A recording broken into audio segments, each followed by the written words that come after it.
வேற எதுவும் உள்நோக்கமும் கிடையாது. நான் சொல்லலை, சொத்து வரி ஏறி போச்சு, வீட்டு வரி ஏறி போச்சு, கரண்ட் பில் ஏறி போச்சு, மாதம் மாதம் வந்து கரண்ட் பில் வீடு கிடைக்கிறேன்னு சொன்னால் கிடைக்கல சொன்னால 2 மாதத்துல கரண்ட் பில் எடுத்து கரண்ட் பில் வந்து டபுள் ஆகி போச்சு.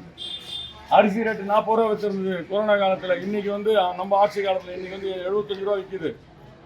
விலைவாசி உயர்வு உச்சம். ஆமாம், அதே மாதிரி 80 ரூபா உண்மைதான். அதே மாதிரி மகளிர் உரிமை தொகையாகட்டும், நம்ம முதியோர் பென்ஷன் ஆகட்டும் 1500 ரூபா கொடுக்குறேன்னு சொன்னாங்க. 1500 ரூபா கொடுக்க பென்ஷன் வாங்குறீங்க மணி. முதியோர் பென்ஷன் யார் வாங்குறோம்மா? முதியோர் பென்ஷன் என்ன வாங்குறீங்களா? 1500 ரூபா கொடுக்குறாங்க. 1200 கொடுக்கலாம். அப்போ இந்த 5 வருஷத்துக்கு 18,000 நஷ்டம் அவங்களுக்கு.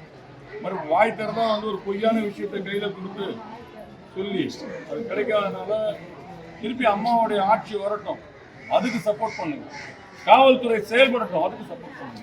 சரியாம்மா? இவெல்லாம் எங்க கூட இருந்து கேட்டு இதுதான் விஷயம், வேற ஒண்ணு. இதை வந்து வீடு வீடா சொல்லிட்டு போறதுக்கான வேலையை தான் நம்ம மக்கள் எல்லாம் சேர்ந்து அவங்க யாராவது ஒருத்தர் செய்யணும் இல்லை, செய்யணும் இல்லை.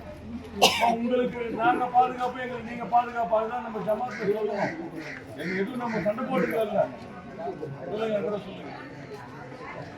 படிச்சுட்டு அப்புறம் வந்து கற்றுக் கொடுங்க.